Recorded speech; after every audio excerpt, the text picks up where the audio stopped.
So why should African leaders go to the United States looking like beggars? And also we must demand that at some point President Trump must also come to Africa.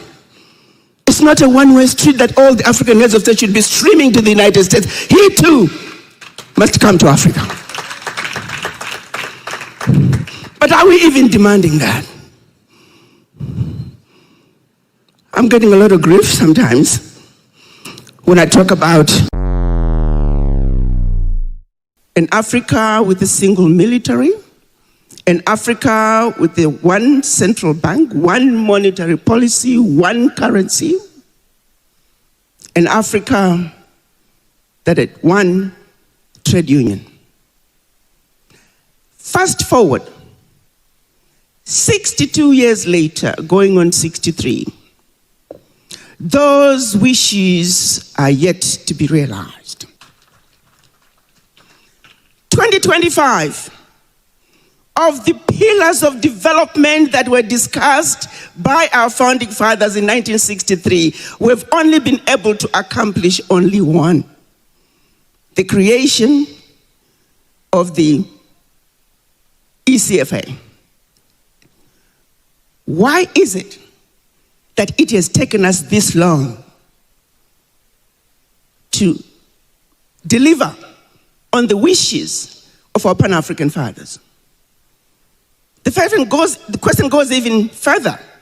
Why is it that even the most obvious things that we could do from the African Union level, for example, saying no visas for an African to travel around Africa, something so simple, the leaders could just go back to their parliaments and get it approved. To this day, we have not been able to do that. A friend of mine, one of the commissioners, once showed me a beautiful photograph. There were women on one side selling their tomatoes and their wares. There was what looked like a road, and there were other women on the other side. He said, "Ambassador, what do you see in this picture?" I said, "I see women doing their thing." He said, "Yes, Ambassador, women are doing their thing. But guess what happens?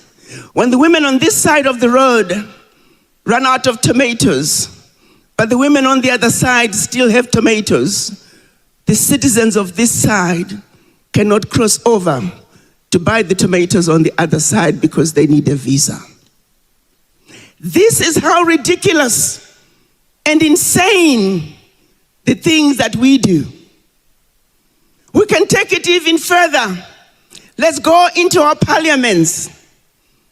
Education, we have all been talking about the miseducation of the African. How tall is the mountain that we must climb to make this noise and speak this language and tell our leadership that we have been miseducated? Our curriculum has got to change. We need a more Pan-African curriculum. How long is it going to take us to change the curriculum? We talk about the institutions that were created after the European tribal wars in 1945. Institutions like United Nations, World Bank, IMF, World Trade Organization, World Health Organization.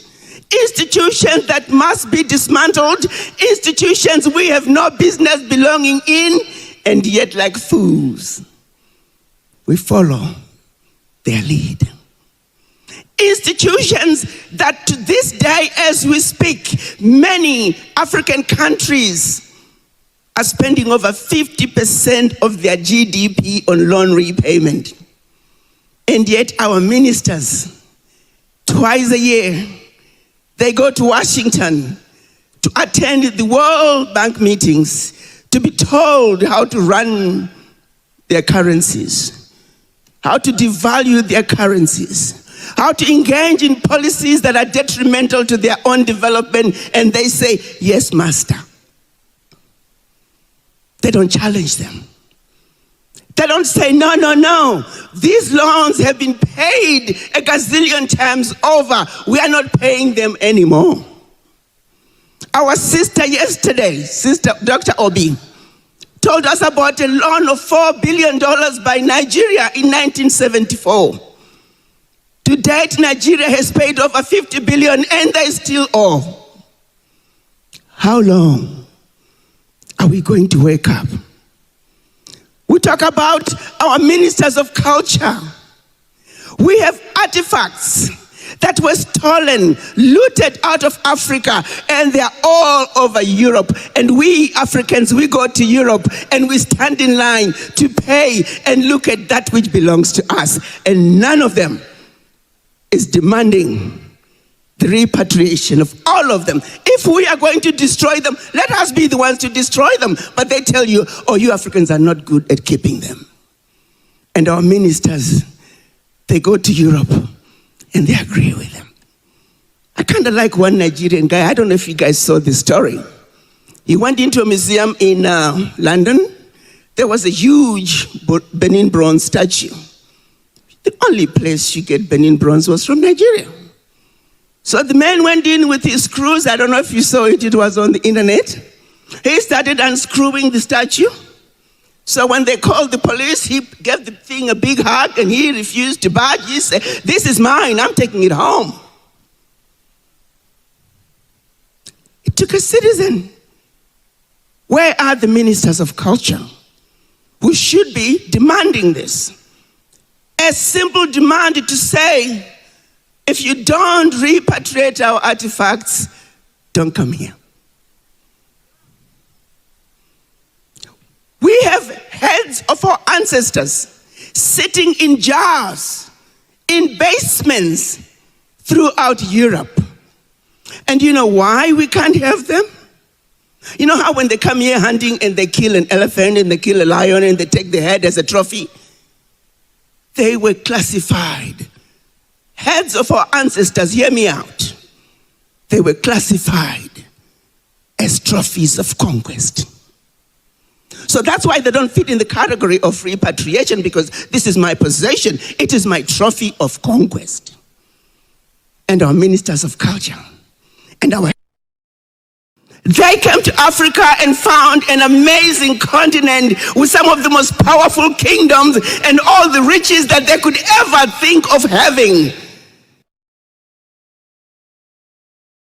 And they wondered, how on earth can we defeat such a people? Can't fight them with wars. You can find them genetically, because some of you may not know, but the only dominant gene on earth is the black gene. I tell young people all the time, if all of you today were to make a commitment to say we will no longer mate with other black people, we are going to go after others who don't look like us. Give it 3 generations, the world will be black. Because whenever we met with a non-black, the product is always black. Because black is the only dominant gene on earth, plain and simple, end of story. So because they couldn't destroy us otherwise, they couldn't destroy us by taking our natural resources. We got an abundance of them. They can take, they've been stealing, but they barely touched the tip of the iceberg. So the place where they could defeat us was the mind. So it is, they set out to demoralize us. Anything to do with Africa is bad and undesirable. Encouraged us to look to their nations for all our needs, and belief and description and definition of that which is beautiful and desirable. Fast forward. This, my brothers and sisters, is the disease that's making it impossible for the African heads of states to come up with simple decisions such as free movement of people in Africa, visa-free. It is the same mindset that is keeping the ministers from doing the right thing. Remember that 5-year-old boy, his life was finished even before it began, and that 5-year-old is going to grow up to be your next minister, your next president. What do you expect? Like my niece, when she finally realized that she was suffering from the legacy of colonization, that was healing at a very profound level. But that was just the beginning. Decolonization 101 is about acceptance that you're sick. You're not only sick at home, you're not only sick in a doctor's office, you're not only sick in the ward in the hospital, you are sick in the intensive care and you need intensive healing. The question is, which lane are you? Are you in the lane that my niece ended up in after she realized that she had the disease? Are you in the lane where you don't think you have a problem, or I don't suffer from the disease of this colonization? Or are you in the lane where you don't even know there's something called Pan-Africanism? We are just in La La Land. The choice is yours. Healing yourself from the legacy of colonization is not going to be easy. You did not get to be of this mindset overnight. You are under some spell. You know, I'm here with my vice president of my organization, Damien Cook. He always talks about, Ambassador, it's like a computer software. It's always running in the background. We have that program running in our background. But until you realize that that program is there, and you gotta get rid of it, it will always, and I mean always, control everything that you do. So even when you become the CEO of a big Fortune 500 company, when you go to that boardroom, garbage in, garbage out, you must understand that as black people, we are under siege. The reason our incapability of being able to deal with issues like other nations do in a common sense leadership way, common sense governance, is because we were defeated where it matters the most, which is the mind. And until the mind heals, you see, as a medical doctor, I can't help you unless if you realize you're sick and you come to see me. So until you realize and accept that you are sick, you will not get the healing that you need. So when President Trump calls you to come to Washington to discuss trade, who is going to meet with President Trump? What mindset are you taking with you? Do you understand what's at stake? How much appreciation do you have of the geopolitics and how that geopolitics fits into your agenda? Your agenda as a nation, your agenda as the regional bloc, and your agenda as the African continent. Do you have your facts together? Do you understand what it takes? Are you well prepared? Because when you go to the negotiating table at any level, look at that negotiating table as a battlefield. It is a war that must be won. President Ramaphosa went to Washington totally unprepared, and they got drummed on. You know, when I was still at the AU, see, the Americans have, you got to realize that what we do is a game. This world that we live in is a game. You gotta realize, is this checkers or is this chase? You see, you can't send your checkers players to participate in a game of chase. You got to realize every day of our existence, we are playing games from one place to another, different levels, but life is a game and you must play to win. So it is. I would watch the Americans, and I started sharing with others. We have a meeting, okay, they're coming in, and usually there's a reception before finally we go inside. Look at the way the Americans arrive. We're meeting one person. 5, 6 SUVs pull up, but the way they pull up, they just drive slowly coming to a stop. When you see those cars coming, they don't look like they're going to stop. All of them, they're just coming. And the way they come out, those people opening the doors, they don't just get out of the cars. They jump out of the cars and those doors are swinging, bang, bang, bang, bang. And the people coming out are jumping out and they're walking over there and they're shaking your hand. That's all part of the intimidation. Are you with me? It's a game. They break you down before the meeting even begins. Can we not do that too? Yes, we can. But we won't go in passive. President Ramaphosa, Mr. President, do you know the game that we played? Without noticing it, they go into that Oval Office, lights out, television on, showtime.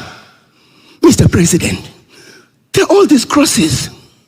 White people being killed by black people in South Africa. What do you have to say to that? Mr. President should have said, if there were that many white people being killed in my country, I would know. Mr. President, I can tell you categorically, that is not my country. But instead, what did he say? Well, I'm going to have to look into that. Mr. President, all those people have died in your country and you don't know? Are you sure you're the president of this country? Round one, US. Oh, showtime again. Another photograph. Men in body bags being hauled away. Mr. President, those are white people in South Africa who have been killed by black people. What do you have to say to that? Instead of saying, even his own people, AI, take a shot of the picture. AI will tell you where that picture came from. But instead of saying, Mr. President, if there were that many white people being killed in my country, I would know. That is not my country. Somebody's lying to. Once again, I've never seen that. I'll have to look into it. Round two, US. So he thought, maybe I have a white Minister of Agriculture. Let me turn it over to him. Maybe he can rescue me out of this. The white Minister of Agriculture, instead of saying, Mr. President, I am a white man, I can tell you categorically there is no white genocide in South Africa. We are undergoing land reform based on the Constitution. No one is killing white people in South Africa. What did he say instead? Yes, Mr. President, we have a problem. We need help. Round three, US. Are we going to be going to the United States? Are we going to be negotiating with other nations and getting our rear ends kicked left, right, and center? Why? Because we're not prepared. President Trump flipped the script on them and he went gangster. When he went gangster, they should have gone gangbusters. This was a fist fight that turned into a boxing fight. And the boxing fight, when it goes on to become a warfare, do you have your boxing gloves of knowledge? Should the boxing gloves be called for? Do you have your bazooka of knowledge? Should that knowledge be called for? Do you have your banga buster of knowledge? Because conversations are going to escalate. Negotiations are not a straight line. They give you this, you should be ready with many other positions. They say this, I say that. They say this, I say that. This is our game plan. This is what we're going to accept. From here to here, below this, we're packing our bags and we're going home. The United States is not the only country to trade with. So why should African leaders go to the United States looking like beggars? And also we must demand that at some point, President Trump must also come to Africa. It's not a one-way street that all the African heads of state should be streaming to the United States. He too must come to Africa. But are we even demanding that? I'm getting a lot of grief sometimes when I talk about President Trump and dismantling USAID. Africans are saying, but Ambassador, we were getting aid and they were helping us. Really? Do you understand what a gift it is to Africa? When President Trump pulled USAID, a lot of the nefarious activities were being carried out through USAID. When President Trump says, let's get rid of the United Nations, hey, Now you're talking. When he says, let's get rid of WTO, let's get rid of World Health Organization, now we are talking. Let's not get caught up in the bravado. Let's not jump on the bandwagon. There is a whole lot going on the world stage. Let's cherry pick that which works for us. And as far as dismantling of those institutions which were created after the Second World War, let's sit back and enjoy the show. They all must be dismantled and new ones must be created that are more responsive, truly representative of the global community, not just a few countries. So yes, there are domestic issues that have to deal with in the US. But for those of you out here, look to the global issues. What works for you and what does not work for you. The moment we're in is a new game, which is calling for new rules of engagement. If this was a basketball game, I will be asking the African leaders to call for timeout. They need to go to the sidelines and re-strategize. It's a new game that's calling for new rules of engagement. And this is where you young people come in. Back in the 1950s and 60s, as African countries were getting their independence, so to speak, from the colonizers, some countries had it a little easy. They didn't have to fight. But there are many others like Zimbabwe, South Africa, Namibia, Mozambique, Angola, Algeria, many others. They had to fight. And I remember as a young woman, 15 years of age at a boarding school, every morning would wake up and, two boys have disappeared. Young men, some as young as 14. They understood that there was something terribly wrong going on in their countries. I'm talking apartheid. So at a young, tender age, they gave it all up. They risked their own lives. They knew if I walked in this direction, I shall run into a country called Mozambique. They are sympathetic to my cause. I shall go learn how to fight, come back with a gun, and fight to the bitter end for what I believe in. So it is. Many young men left. They joined the guerrilla warfare. I still remember as a young person we were thinking defeating Ian Smith in Zimbabwe was mission impossible. Ian Smith himself would boom in the radio and television. Zimbabwe, Rhodesia at that time, will never see black rule, not in his lifetime, not in a million years. The mountain was too steep to climb.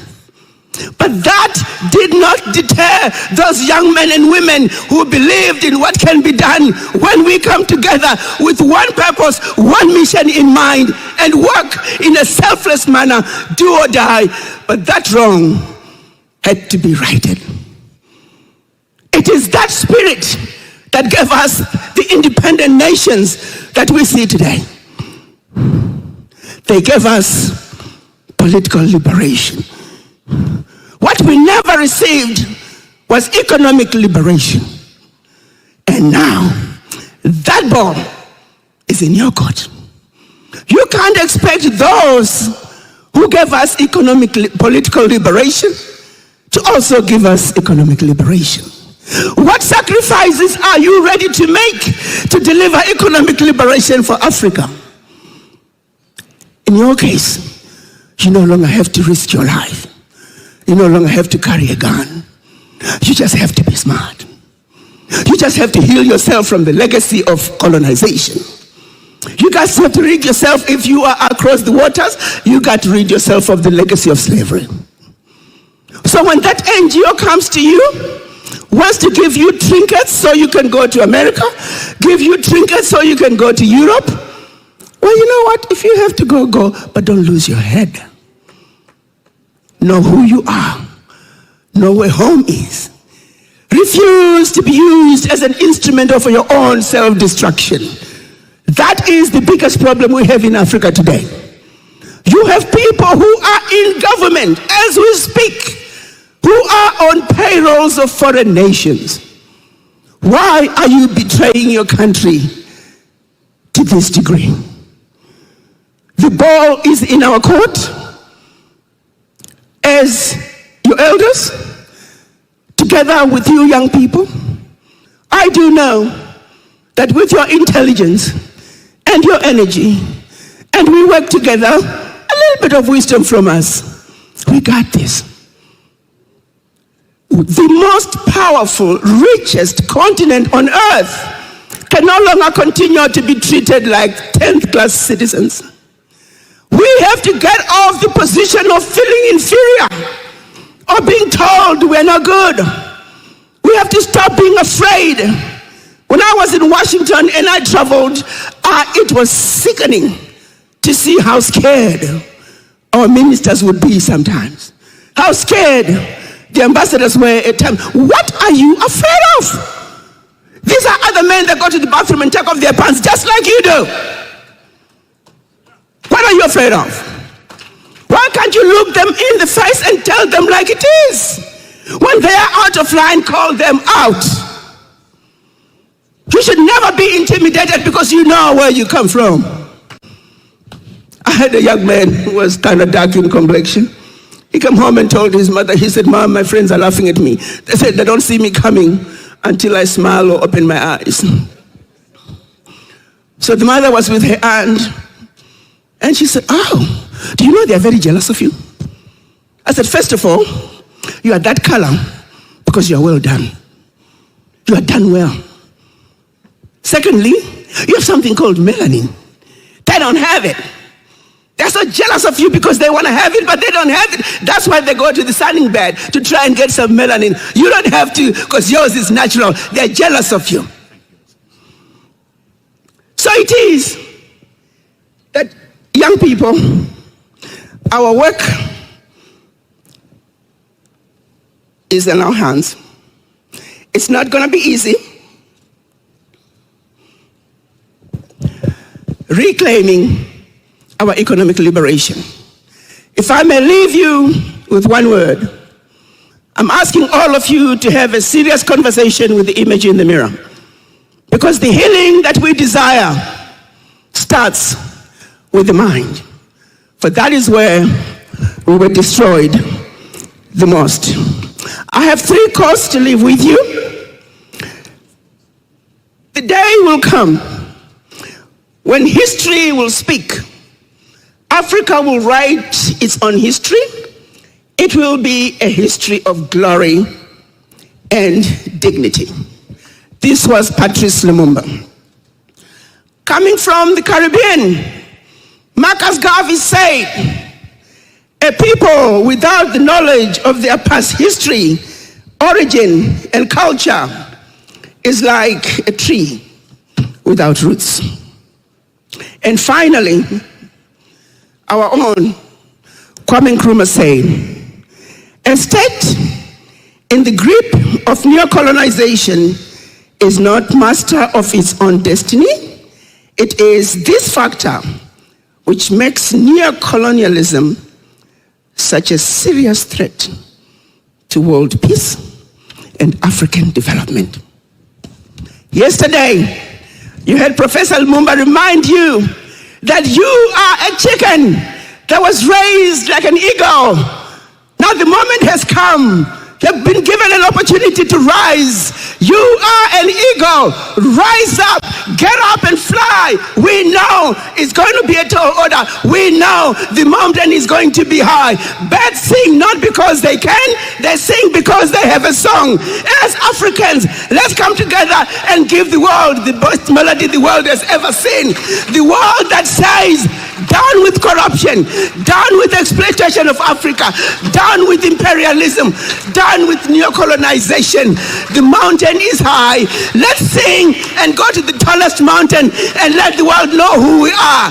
The proud, the beautiful, the intelligent, sophisticated, highly adaptable, totally indestructible Africans. Rise, eagles, rise. And yes, indeed, rise. Rise and rise.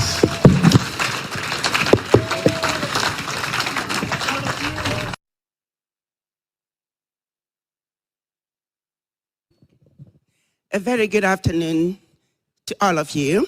our young people together. I often say, when I'm among young people, I feel 10 to 20 years younger, and I walk with a little pep in my step.